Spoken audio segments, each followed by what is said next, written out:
A suspending jerkbait, where I live, where I grew up, actually the very first 20-pound bag of bass I ever weighed in a tournament was on a suspending jerkbait. So you have success like that with a bait, and it's something that you're gonna embrace and you're gonna use a lot, especially when you catch a big bag of fish like that. So the suspending jerkbait's been something that's been in my arsenal for years. But it's something that a lot of people will look at as intimidating because, especially in cold water, they think, well, how much do I need to twitch the bait? How long do I need to let it pause? And honestly, from what I've seen, man, don't overthink it. You know, it's about just kind of getting a grip on how the fish are acting and getting an understanding of it. But the thing I've learned more in recent years as a professional is it's not just a pre-spawn bait. For years, that was the only time of year I carried them in my boat. Anymore, I carry them nearly all season long. Not just up north for smallmouth in the summer. That's obviously a great time to be using them. But it's a bait that I carry even in the south, all the way into the spawn, post-spawn, even that early summer time frame. So a suspending jerkbait in general is a much, much more widespread bait than what I know I initially thought it was. A jerkbait is something that I'm gonna pick up more so in clear water. It's something that you can trigger fish to bite that don't have to be on the bottom, you know, that you can catch truly suspended fish on it. And it's something that in that clear water, fish are just so much more curious of because of its action, of its erraticness. And you're gonna get bites that you just wouldn't get on anything else. I mean, there's really no better way to put it, but it's because of what that bait does under the water. You can fish it really fast and make that bait extremely erratic, go back and forth. And that's the kicker, is that you don't have to deflect it off of something to get a bite, much like you do with a crankbait. You know, swimbaits kind of falls into that similar category, but they've seen swimbaits so much anymore that it seems like they've kind of faded away a little bit. They're not quite as good as what they once were. I think a big thing with why a swimbait anymore, especially rigged on a jig head, why it's not quite as productive on those suspended fish is when you pause it to let it hang there, the swimbait automatically sinks. It automatically goes away from the fish, and that's truly not a natural look.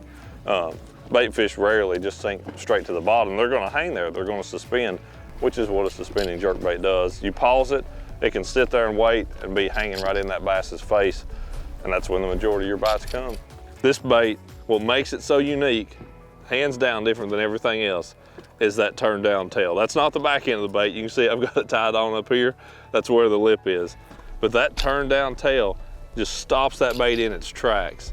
The ripstop is different from most other jerk baits, just in the shape of the body. You take the tail out of the equation because of those flat sides. Those flat sides give the bait a lot more flash. When it turns up, the whole side of the bait flashes, where you take a round-sided bait and it's gonna have a little flash all the time, but never a whole lot of flash. You know, a shad and most any other bait fish, they're mostly flat-sided. There aren't a lot of round bait fish. The only thing that comes to mind is like a goby. Even perch, most any other bait fish, they're fairly flat-sided, so they'll have very little flash until a point where it rolls up and it has all the flash. So that's what that ripstop does a better job mimicking than everything else, is how much flash those flat sides give off. Is just a great piece in the arsenal.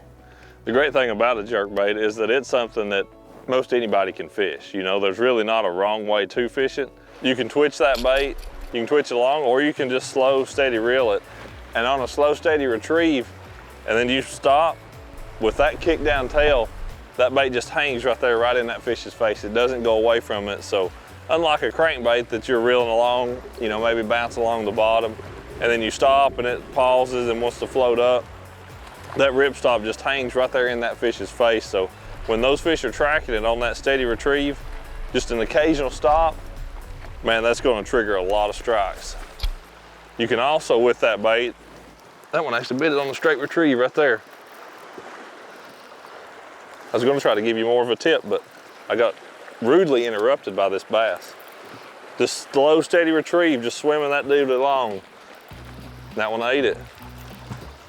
That's the sweet part about the ripstop, man. There's not really a wrong way to fish it. All three of those treble hooks too. Got one in each of them. The jerkbait is an extremely versatile bait. I mean, you can catch them out of hydrilla on it. You can catch them out of most any type of grass, even around scattered brush and stuff. But to me, it's hard to beat hard cover. I mean, some rock, riprap, those type of places, it's just hard to beat with a jerkbait. Reason for that, I feel like, is you've got some fish that hold down near the bottom, of course, but then you've also got fish that just use these places, the kind of funnel type areas. And you've got a pretty steep slope there, of course, and that extends on out, so not every fish is gonna be locked down on the bottom. And they're typically always gonna be feeding up in the water column. There's gonna be wind like we've got now, blowing bait fish, pushing current through here. So having those type of places, those feeding zones, the suspending jerkbait is just one of the key baits for that. A lot of people see rock and they immediately wanna think crawfish, but those shad get up in those rocks, they feed off the algae in them. And two, they just move through these areas. So they're not always on the bottom. Honestly, bait fish rarely are. They want to stay away from the bottom because of predators, such as the bass that I'm after, but there's one. I paused that ripstop and he come up there and grabbed it. He's mad at me. Come here, buddy. Thank you. It's a prime example. A bass in here feeding on shad that's getting blown through here, suspending jerkbait, did the trick.